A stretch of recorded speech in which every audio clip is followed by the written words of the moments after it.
partner and Rich, which we like to call Trigger. And I love that name, Trigger. You're going to have Great to job tell again, us man. about You that. are crushing the interviews, and these ladies are Aren't they wonderful. fun? Yeah, no, they're fun. Again, diversity, wow, all over the place from what we've had, but great job. And again, part of that was the collaboration conversation. She kind of let out with that right away, but it's a collaboration instead of other female leaders and other organizations, not even hospitality to hospitality. She said in India, very early on that, it was like other organizations were actually pulling together during pandemic to help hospitality survive and hospitality help them survive. But it was the leaders, the women, that said, we need to do this together, ladies. How cool is that? They got it together. I'm so impressed with her. I think that she definitely is very well known. I mean, she's like famous Well, in she's the India. GM. She's the VP in India. I mean, it's incredible the organization she belongs to and who she knows. I mean, she talked about the prime minister who she knows, and Yeah. I mean, this woman is well connected and such a great example for her country. And I really liked how she was expressing, you know, don't give up, go after your goals and stand up. You know, I Cross totally the agree with barriers. that. That was her word. Cross the barriers. Right. Wow. Love the way she forcefully even said that, like as if she's talking to each and every one of us. And I was just like, I was ready to stand up. I'm like, okay, I'm ready. You got me going. And on top of that, she had some golden nuggets that I never even thought of before. And you and I were talking about it just off the air here a little bit. And it has to do with, you know, women are great cooks. Why aren't they in the kitchen? Like, you know, she works for the beautiful La Meridian, New Delhi. So she's at that hotel all the time. And when she walks into a kitchen, there's only men. Okay, And now that shocked me. that did too. Yeah, I never That realized shocks that. me that she says we're not, but we should. And she was very forceful. The women should be leading hospitality in India. Okay. That's pretty strong for a male dominant culture, but she was really out there. And then when she broke the veil, like, we're not in the kitchen. I would have thought they would have been in the kitchen. I assumed the females were, again, sight unseen, you cook, you do, but she said we're not. Yeah. Did that shock you like it did me? Yeah. And I think that's part of the landscape of what she was trying to describe, what's going on in India. And along with other things that she's talking about now and in the future. But that was just a little example of what she is seeing and what needs to change. And for her to bring something like that so boldly on our show today really was a great statement, not only for the country of India, but all the other countries globally too. Well, and I said going in that segment, she may pull the veil back. She may just take it inside a little bit. I had no idea she was going to do that. Or she said 17% of the hospitality workers in India are female. Yeah. Do you understand how tiny of a percentage that is? Yeah. 17%, Deborah. That really needs to be worked upon. I was shocked when she was saying that. I think she's very well aware of it, of course, and wants to make that known that, again, you know, like Sheriff was talking about earlier from PCMA, you know, change. There needs to be some change, right? Well, but then, again, going back to the beginning of your conversation, we're kind of all over the roadmap, but it's kind of interesting. And you lit up when you asked the question. I don't think you knew you were landing on the question, but they cross-train. You said part of this is what works is the cross-training of it. Yes. That during the pandemic, because of how it went down and over there culturally and the boundaries, they didn't have a choice. Right. Like, maybe you don't normally fit over here, but you're coming over here. We're going to train you now. It opened up a whole new cross-training policy, which she said, right. We really can't go back the other way now. We need the cross-train, and you picked up on that. That was great. Well, the only reason why I did, to be honest, is that that's how I was trained in the hospitality industry, the hotel sector, when I was in my 20s. And one of the first things, part of the training is that you have to cross train. You have to go to housekeeping and make beds. You have to go to be a bellman and do some valet, with some cars. You had to go into the kitchen. You had to be a waiter or waitress. I mean, you had to be, looking at room service. I mean, you had to play all those parts. That was part of our training. And so when she said that, I went, oh God, I should have had a V8. That has come back. And it's interesting because I've talked to a previous general manager of mine, Pete Els. He's with Sonessa Hotels. And when I was talking to him, because they had to lay off and furlough a lot of employees, I said, "So Pete, you must be doing some making some beds now, right?" And he goes, "Yep, doing the cross training." So again, when she brought that up, I'm like, that makes sense, because that's where we're at right now. We need to do what we can to make sure that we can build the confidence of people coming to the hotels, utilizing our services, getting that confidence back that you and I have been saying through the whole show, that that's what's going to help us move forward. So cross training is like a new back in the trend, sector again, just like mentoring. No, I was just going to say, because Karen in the previous one talked about the mentoring. Right. You have to cross train. You have to get into together and do this, but that's mentoring side by side in there. And then on any given day, and again, on my sports week, just so you know, I was assistant general manager for a baseball team. I fed several thousand people a night. I cross-trained everyone, because at any given night, the power goes down, the popcorn popper goes, we need more cotton candy, we need more hats to be sold. I would move people, because you need to shift and move to keep pleasing and serving the people.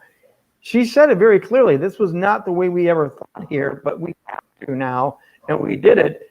It was like the big aha. What a radical shift for them. But for her to admit, we have to keep doing this forward. We can't revert back now. You kind of blow the genie out of the bottle, and she wants to keep going forward, leading that way. Right. Exactly. So I'm curious what the viewers would want to say, and I'm hoping some people will join us in the chat box, or again, you can be on the show. Don't be shy. Now how can they get in the show? How can they come and join the fun here? Well, we'll put that information right there down in the tag area here. All they have to do is email us, hello@hospitalitytodaylive.com, and our staff will gravitate toward those requests to be on the show, and they'll give you the link, and we'll see that you've popped on, and we'd love to just chat with you and see what you thought of. And also, we're on Facebook. We're streaming with Facebook today. Where else are we popping up, Deborah? Right. We're on YouTube, and of course, LinkedIn in time. But LinkedIn is a little slower today, it seems like. But hey, YouTube or Facebook really works. And like you said, we're going to be bigger and better next year. So we're up for any advice and suggestions. If there's something that you want to see in the future, or know about, or maybe you would like to recommend someone, to be an international hospitality woman to be on the show, by all means, again, there's the email, hello@hospitalitytodaylive.com. We'll take all that feedback. We'll take, that's what we're all about. We're on a global stance. We're not a small community anymore. We're not just hospitality. We're on a global basis here now.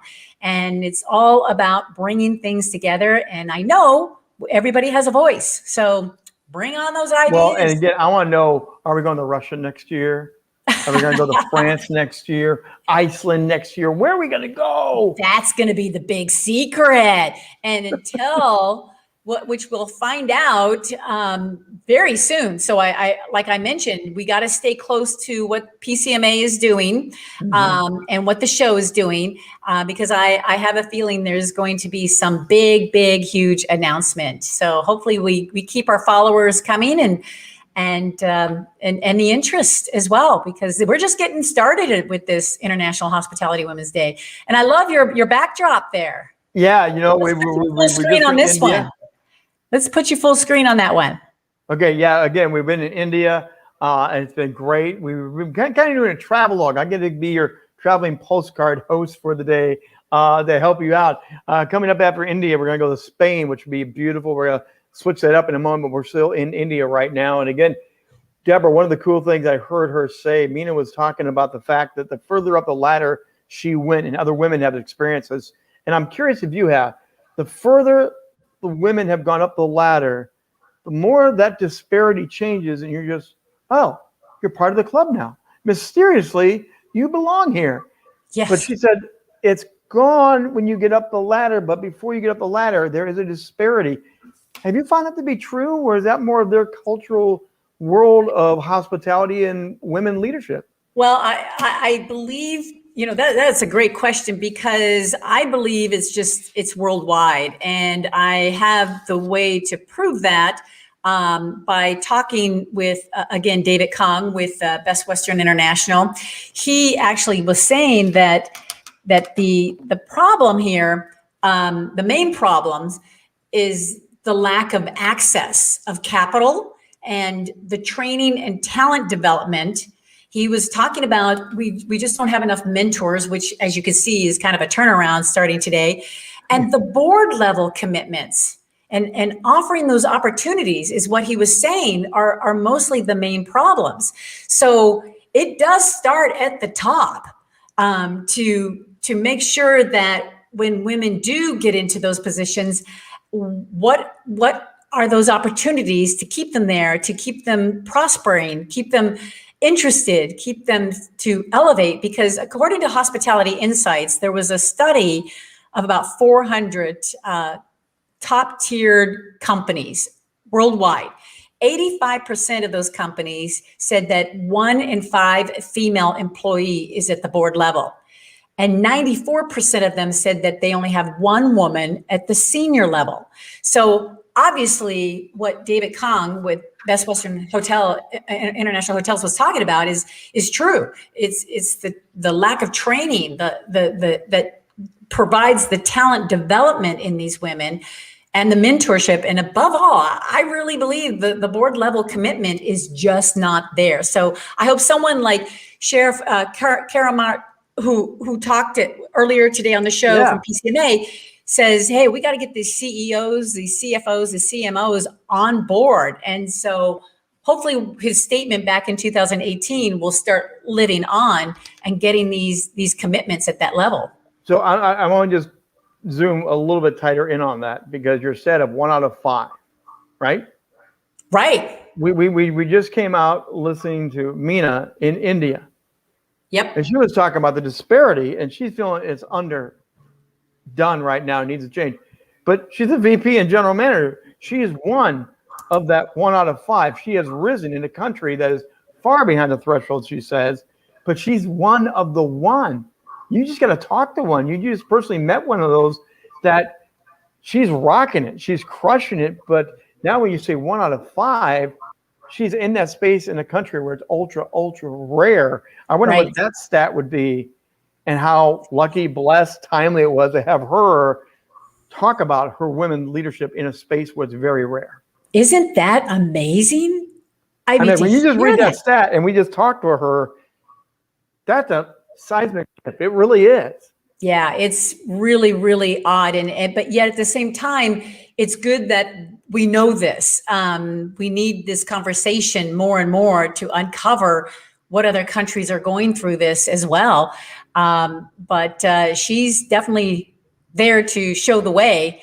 And hopefully today, as an International Hospitality Women's Day, will help as well in her country. So I think it was beautiful. And again, that just adds clarity to the women that, Deborah, you reached out to, the women that you bring into this. They're elevated. They've got their war wounds. And she's definitely got her battle dress on, because she's talking about this is where we belong. Yeah, they're showing us, she's showing us a way. All these women today are showing the way. And gosh, I mean, now that we spent a little bit of time in India, where are we going next? And next, we are going to be going to, as I pull out the postcard here, we are going to be heading over to Spain. Oh, let's take a look at that. Yeah. Welcome to Spain. We're going to have a wonderful conversation about what's there. It's a beautiful, beautiful region. You got the coastlines and everything, and just rich culture. Architecture, I've heard there is absolutely beautiful, stunning. And again, with the whole hospitality industry, their whole thing is to wine and dine you and give you the experience. Yeah. Have you ever been to Spain? Have you ever been there? Oh, never been to Spain. I would love to go to Spain, especially to meet Olga, the one we're going to listen to pretty soon here. And again, she's the one that stood out for me because she's so into celebrating her birthday. And I thought that was really, really cool because that's where it starts. I think women put a lot of pressure on themselves to want to impress. But yet, if you take something simple, close to your heart, like Olga did regarding her birthday, it's like, hey, put it out there. Why not? Celebrate the age, celebrate your experience and the volume of content and the leadership that comes with that. 20-year-olds, great leaders, but you don't have the experience of a 50, 60-year-old. There's something to be had about the war wounds and the scars that you can bring back, but that's where mentorship comes in. Again, these things keep coming around. The conversations, they're making it so clear about the mentorship, the leadership, the process of having good leaders in this space, but you've got to bring your experience back down to the next level. You have to bring people in and run them through that cross training. So it's just fun to see how the conversations are weaving a fun tapestry, a fun storyline. Oh my gosh. Oh my gosh. And just to get a little setup on Olga Navarro, she is a hospitality entrepreneur. I mean, a true hospitality entrepreneur. This woman has had her fingers in several different aspects of the industry, and yet she's constantly learning. And I can see why she does it because, first of all, she speaks 5 languages, which is incredible. I barely have English down. I know, right? And she's been involved with so many different aspects. Like she's been on the board of directors for SITE, which is an international organization. She's she's got, an EMBA and a CIS, which I'm going to ask her about what that all means. Thank you in advance. Yeah, exactly. And she's got her MBA, which we all know, but she's very strong-willed. That's what I love about this girl. And I believe everyone should really listen to what Olga has to share, because when I've talked to her before on our pre-calls, she is just gung-ho about today. And we're just so, so delighted to have her. And I just think the world of her, like all the rest of our ladies here today. And gosh, all the way from Spain, Barcelona, Spain. That I would love to go there to meet her. Would love that. So checking off our wish list, and yeah, I know. Really make things happening. Maybe we can take this on the road. Wouldn't that be great to actually do women's hospitality from Spain in one of the hotels and have the venue? And then beam around. It'd be great. Wouldn't that be fun? I remember being at Universal Studios years and years ago, and I volunteered to be on the set that they did for Star Trek.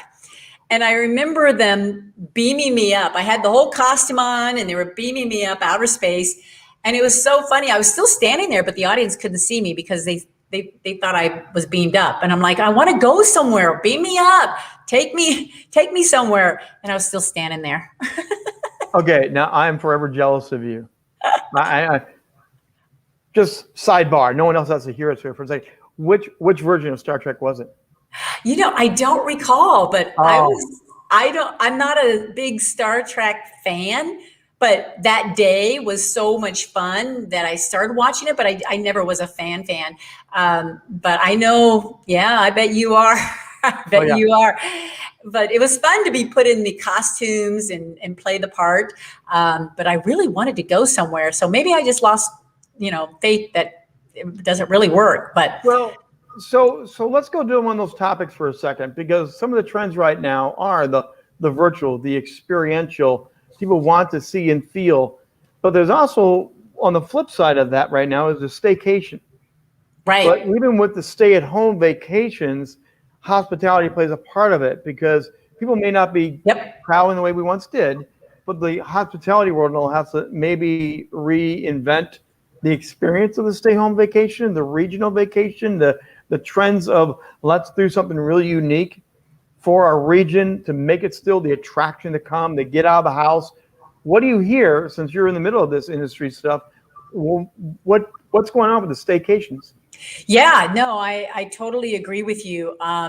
Actually, every day is a different day, like everything, but staycations are going to be a big impact of helping getting people back on the traveling road. I know Airbnb is in the mix. Yeah. And we always thought Airbnb was going to be a competitor to hotels. Not at all. I mean, they really helped the hotel sector to increase their rates. But at the same time, it's given people another choice of how they want to, utilize their staycation. And so it's, especially during the pandemic, I can see that being very popular. I don't have the numbers or the stats on it, but I do see articles written, hearing people talk about it, that it's here to stay. It really is. And Well, and the idea right now, getting your Winnebago, get your minivan, and people are traveling now from destinations in countries. There's not just the United States, but they're going to this event, to this park, to this hotel. right. So you may not have the traditional traveler who comes and camps out and goes in your hotel for 5 days, but you do have them coming to your destinations, and the hospitality now has to figure out how to serve those people who are there for a shorter window and not using full facilities, but they're still coming for the experience. Sure. That's a whole new ball game as well. Yes, yes. And that's but it's a whole new ballgame, but it's just another great option for people to get out and travel. The more options we can give them, the more a la carte options per se, the more we're going to touch point on people that have an interest in what kind of stay they want to be in. And what's really getting popular are the smaller tiered hotels. Yes. Motel 6. I mean, they used to be like a $59 or $49 stay. We'll keep the but now light on. Come on, that was their whole thing. We'll just keep one light on for you. Yeah, but now it's over like $200 to stay there. So it's the travel world has definitely changed, and it's going to continue to evolve, because although it's great to have all these different options, there's still a lot of competition on trying to get what you want out of the market. Everybody wants to be all and end all, but that we know that even as speakers, we can't be speaking on every topic in the world. So no, you have to. One of the areas I'm kind of interested in, I've done some traveling through pandemic and I've seen it both on the airlines, the hospitality side of the airlines, which I haven't talked too much about, but the hospitality there and in the hotels is where we've had to go back to more of a self-serve version of food. Buffets are gone in a lot of areas right now. But when you go on the airlines, I thought it was very interesting. They gave you a bag, Ziploc baggie with all your goodies in it. And it used to be one drink, one snack, and they go back and forth. They hand it over. It was literally, here's your bag, and that's what you got, and everyone got the same thing. Cleanup was really easy then, but you just put it back in the bag and hand them the bag. I can see the airlines maybe going forward and saying, we found an easier, cleaner, slicker system. Thank you, COVID, for making this easier. Do you see trends like that happening where hospitality now is finding maybe better ways to do this? Yeah, it used to be where housekeeping, like for a hotel, for example, housekeeping was always behind the scenes. You never saw the housekeeper. You never saw them down the halls. You never saw them cleaning the staircase. Now it's like a cool thing to do. So they are out in the public, cleaning elevator buttons. I mean, it's like it's a showcase that has to be in front of people to let everybody know that, hey, we are staying on top of this. There's no hiding. There's no, we only do it once a day. I mean, literally, it's funny because you walk into a hotel now and you just see the employees walking around cleaning everything. And it's like, okay, this is a clean hotel. It's got that perception. And that's the new trend, really is. Clean. And they're another point of contact.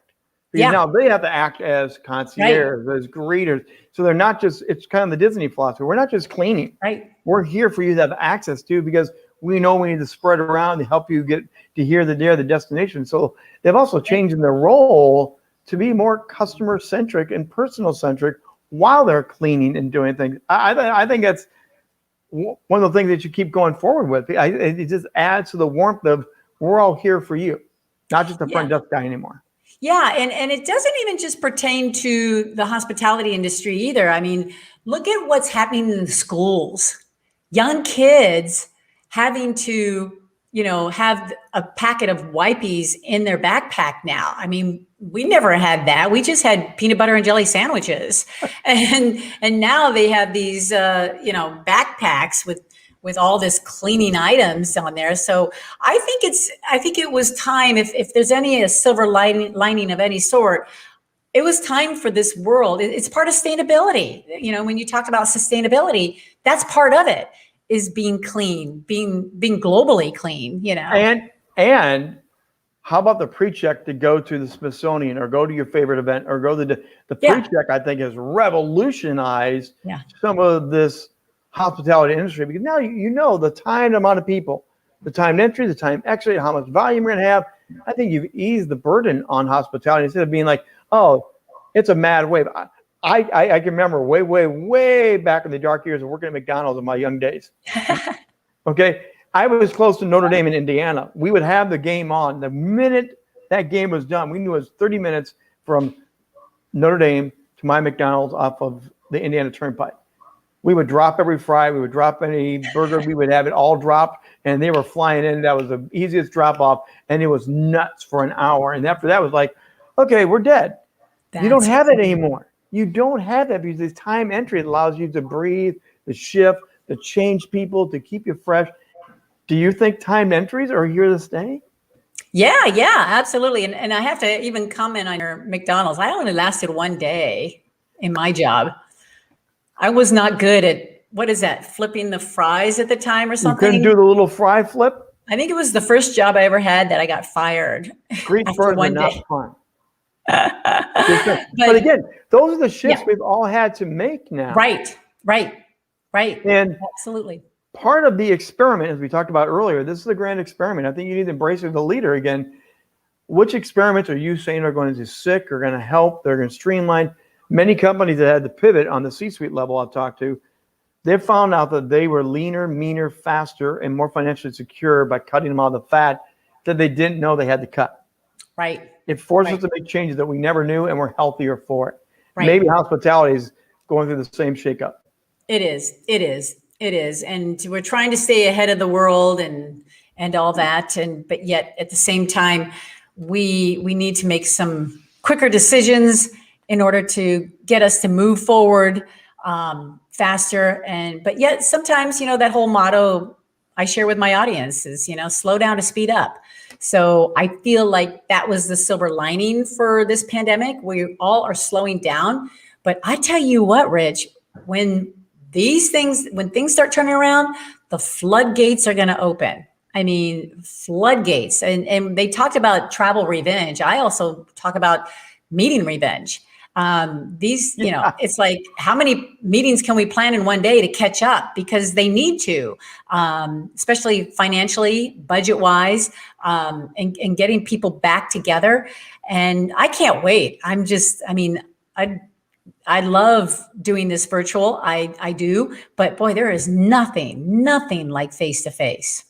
I got out to Vegas. Jeffrey Hazel and I from C-Suite went out and we got into Caesars. We spoke at Caesars. It was a great National Speakers Association event. It was great to go in. It was packed. Garth Brooks was playing that weekend. There was a big gun show out there. It was packed. And then at the same time, you have to step back, and part of the hospitality question going in there, we have name badges that like red, yellow, green. Red, don't touch me. Yeah. Yellow, maybe really? Or green, I'm wide open. We were joking about that, and people literally stepped through Caesars and said, I'm here, hug me. I miss you. It was that wide open, that fast. Well, if you watch, now that football is, NFL and college level are back on TV and everything. And I mean, look at the people around. And I know it's most of it's younger generation, but anybody can, spread the pandemic. But boy, everybody's confidence is really coming back strong. And I'm glad to see that. We just need it more in our industry. And again, I think that's where hospitality will have new systems new in place. We're coming out and they're figuring out what stuck, what's failed, what didn't. And I think that's where conversations like this and celebrating the women that are leading that. Again, many of the women are pressing in now saying, we were in the trenches with you. We also are going to keep leading it with you on the way. And just as we heard in Asia, Meena saying more ladies need to be here because we belong here. Cheers for her and for other ladies in this space of hospitality that are raising that voice of, we really want to be in the game with you. Very true. Very true. Well, we're heading into our next interview, which again is with Olga Navarro. Again, she's a true hospitality entrepreneur, and I can't wait for you, Rich, and everybody to meet this woman. She's definitely the type of woman that's ready to tell the truth about women, family, business, and she has some great takes that. I mean, I was writing down notes galore because she definitely has been, as you say, around the block in this industry in so many different ways. But she's got this fearlessness that I think every woman can have as well. And I would love for everybody to hear what she has to say. So let's let Deborah get ready. We're going to Spain, everybody. Are you ready? Yeah. Passport? Yeah, right. Yep. So we're jet setting to Spain, and we are going to be right back here again with Rich and I. And again, if you want to join us, please just go to hello@hospitalitytoday.com and let us know that you want to be on the show, and we are here for you to do that. So don't go far. We will be back very soon. Here we go, Spain. Enjoy.